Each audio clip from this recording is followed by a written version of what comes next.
Let's go ahead and get into the game right now. I say 2-1 too. Oh. Yeah, WhiteRaw is more than capable of. Well, he's tricky, man. So let's talk about how tricky he is. We've seen a multitude of builds coming out from him.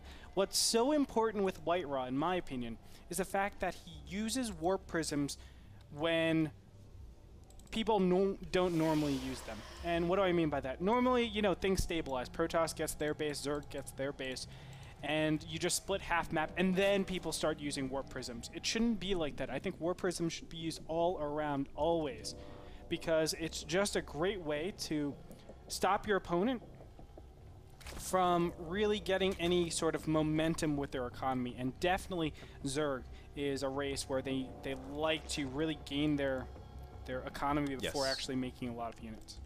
And, you know, that's actually a really good thing to keep in mind. Let's introduce our players first before we go on into further discussion. In the bottom left, we have Mouse CC MorroW, Stefan Anderson, Mr. Anderson, the Teal Zerg in the bottom left corner. And he's up against the red Protoss, who is going Nexus first. His name is WhiteRaw, Alexi. One of the most, I feel like he's one of the most respectable people in the community.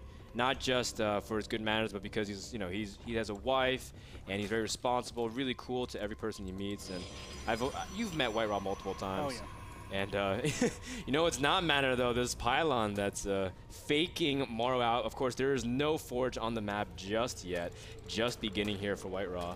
So he's just trying to bait out a lot of units, but gets a surround, and that's actually a pretty big loss by WhiteRaw. Yeah, not only does he lose the probe, he loses this pylon. The pylon does absolutely nothing, so it's unfortunate. You can see WhiteRaw is going for the forge before he actually puts down the gateway. A lot of people would have switched that just because it is hatch first from our Zerg hero over here. But Zerglings are on the way out, or are they on the way out? 2 Zerglings on the way out right now. Yep, and with those Zerglings, MorroW will just control the map slowly. Now, he doesn't actually have any vision whatsoever. He does know that WhiteRaw's in the top right corner. The Overlord did manage to make his path through, but you know he's just gonna take his time because a lot of Protosses on Shakur's plateau, it's almost a given that you'll go some kind of Nexus first or Forge fast expand because the way the base is, how easy it is to defend at your natural. All-ins are not that effective from Zerg on this map. And you know, let's talk a little bit more about the map dynamics, especially Shakur's. Been here since Season 2. Andre, what are your thoughts about it for Protoss versus Zerg? It's interesting. The third base is always out and about. It's always in a position where Protoss can do something about it. Whether it's over here or it's over here, Protosses have Void Ray all-ins, they have Gateway all-ins, they have Immortal all-ins. That huge range is actually very difficult for Zergs to keep up with. So scouting is of the utmost importance on a map like Shakur's Plateau, just because the power of these things. You can actually have 2 double, oh my gosh, I'm fumbling so much, double Stargate Void Ray. That's a strategy that I've seen multiple times on this map as well. And especially actually, WhiteRaw has employed that. Yes, I've actually seen him do carrier builds on a map like Shakur's Plateau. Just because Void Rays offer such a good, I guess, strength in this beginning stage, especially with the third being so far away. Creep connection is a little bit difficult, so you can't get your queens in defense. And then he just transitions into carriers like it's no thing. No thing but a chicken wing. You see that for now, MorroW, he gets pretty good information. His Zerg, he's keeping his Zergling alive. Sees the cannon placement. The forge is working, so he knows WhiteRaw's timing on his +1. Now, WhiteRaw does place a Stargate, a very big proponent of Void Ray play in general. Now, MorroW, he has also an Overlord to scout gas timing, so he sees the 3rd gas with no 4th gas just yet. And these are all really good indications for ZVP. MorroW was talking about how some of his gas timings have been kind of weird, but he actually might not see this coming. There's 2 Stargates in production. Now, he did this build against Sen back a year ago. This is how long WhiteRaw has been practicing this build. He's done this build for a year. When they were staying at my house, they did a best of 7 series. The winner gets free dinner from the other person. And he used this so many different times. It's really interesting. If it catches your opponent off guard, then obviously it does a ton of damage. But the transition after this, I don't know if he's actually going to go into carriers, but it's really crazy. If he can do significant damage against that 3rd base, it's almost unstoppable because the tech switches are just all over the place. It forces you to make Hydras, and, well, we know what every Zerg player says about Hydras. Yeah, they don't really work out the way you imagine them. They're always a good idea at first, and Idra always says, man, I always get tricked to thinking Hydra's can actually do something. Now, the Void Ray flies right over that Zergling, and so MorroW has complete vision of it. Now, I feel a little bit justified because before they play, I was talking yesterday to MorroW. He's like, well, how does White Raw do? He's been watching a lot of his VODs. I said, White Raw loves double Stargate play. And MorroW's like, yeah, sure, man. And this is exactly what White Raw is doing. Now, we do see one Phoenix and the second Void coming in, and that might throw MorroW off a little bit more. He has to react a little bit stronger because with 2 Void Rays and Phoenix, things can get kind of irky here.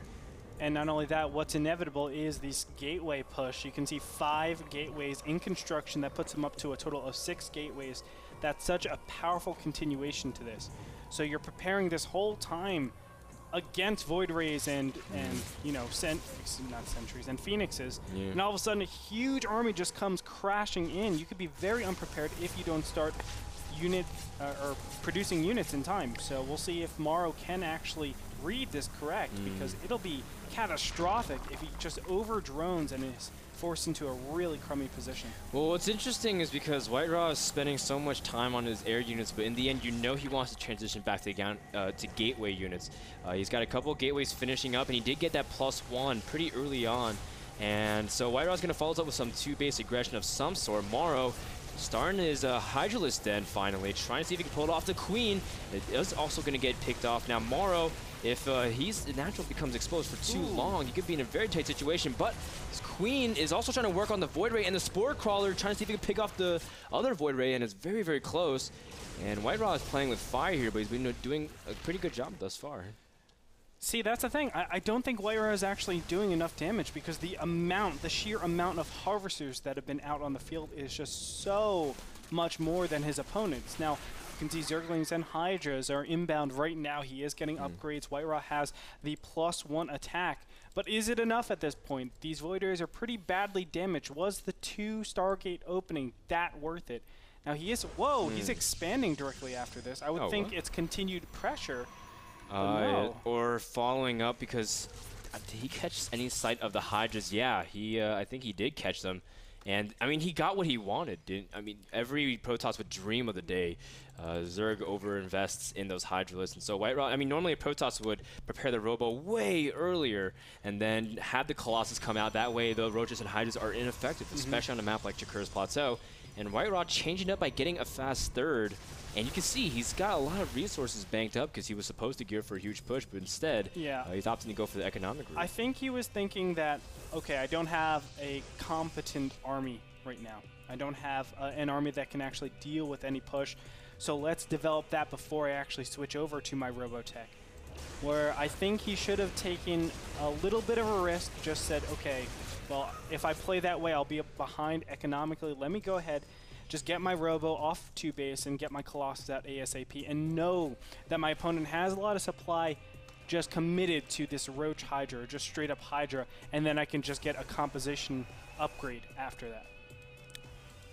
We see that the Zergling does move in here, and I like what MorroW's doing. He's constantly keeping tabs on the Protoss army. Very, very important to recognize tech switches. Now, MorroW's in full production mode, and he might as well just go with something, because if he stalls for too long, White Raw will have Colossus out in no time. You can see the Robotics Bay about halfway done. So MorroW has a pretty thin timing, because there's not that significant amount of AoE damage that White Raw can really enforce whatsoever. And he's actually pretty vulnerable unless he engages in a very small, tight, choked area.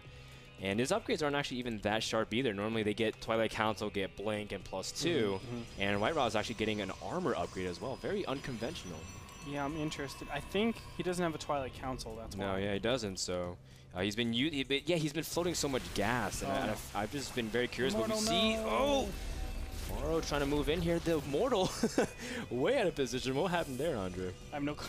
Miss rally, definitely. Yeah. I think he thought he was an observer. Unfortunately, he was not. He just gets eaten up very easily. Now you can see the Hydra count, it is pretty big. Hydras are good. I don't want to retract my statement right there. Retract it. Hydras are good so sorry. if. Hydras are good if they're against probes. Yeah. Hydras are good against probes. Very good against probes. And yeah, you know. And units without upgrade. Yes. Actually, that's true. You know, just regular stalkers and zealots and whatnot. Exactly. As long as no you can, blink, yeah. and no sentries. So, so if Protoss doesn't spend any of their money, basically, the Hydras will be really effective. Now, White Raw, this observer positioning is very key. He's able to track movements of the Zerg army. Keep in mind, again, there's only one Colossus out into the field, but then again, White Raw, we've seen crazy positioning in the past before when he played against Sheth, able to turn the tides of the battle. And here we go. We see the Corruptors trying to engage directly, but the Phoenix has something to say about it. The Roaches and Hydras unable to engage. The entire east side has been completely blocked off. And White Raw engaging in a very nice position, but does he have enough to hold off the Zerg army? Colossus are gone at this point. I don't think so. All the sentries aren't actually able to get good force shields or follow-up force shields. There is another round of units coming out here, but a lot of gas is being traded. The advantage goes to MorroW in this position, and look at that. He just instantly remaxes. 35 Roaches were in queue. Yeah, and that'll put MorroW way up in supply, 82 to over 170. We see that MorroW is on hot pursuit too. The Colossus won't live for that much longer. The third base completely vulnerable, and MorroW spread his creep to the point where even Hydras would be really fast in reinforcing. MorroW playing very well this game, and you can finally feel justified of why we picked him, at least for this series thus far. Oh yeah, and there it is, ladies and gentlemen. GG gets called out by White Raw. MorroW takes the game and draws first blood. Yeah. So game number 1 goes to MorroW on Shakur's Plateau. No victory graphic. All right. Well, so we were debating a lot about whether or not. Oh, there it is. And we were debating a lot whether or not MorroW would be able to go up against White Raw. White Raw historically has been winning against MorroW a lot, even after his Zerg switch. But it's been almost a year since they've been playing in a big tournament like this. And so there's been a lot of time, and MorroW's gotten a lot better. He's practiced in Korea. Always talks about how he practiced with Koreans like Sage, one of the best PvZ players in the world, even though he's not really, you know, at the top of the GSL ranks. And MorroW's been practicing hard and showing off that he's got the diligence and the chops to compete. I do want to say, going double Void Rays or double Stargate play, you always want to actually attack the extremities. What is that? Well, the expansions were set up in a line expansion. You want to kill, not kill, but, well, if you can kill it, but you want to get the third base or the main base. I think sticking in the natural was the worst possible situation, because what happens there? Well, I know exactly where your Void Rays are, number one. My Queens are in the best possible spot because they can actually travel either towards the third base or the main base, the most efficient. Think, if I'm all in the main base, your Queens are kind of going to stick over to the bottom side, right? If I just go around, well, you actually don't have any map vision of where my Void Rays are. I can actually surprise you at your third. At least it gives him options, but staying in the natural was a pretty key, I would say, blunder by White Raw, and that's why he wasn't able to get anything done with that double Stargate play. Yeah, and of course the follow-up, as we all know, the expansion with so much gas, 800 gas or so, that could have been reinvested in somewhere else. Normally we see a follow-up to base all-in, but instead White Raw trying to play the macro game and was unsuccessful. The game was brought to you by Epson, the people, again, providing the projectors for NASL. Thank you so much. Visit Epson.com for all details about their products. We'll be back with game number 2 between MorroW versus White Raw. Don't go anywhere. More action from Division number 5 is coming up next.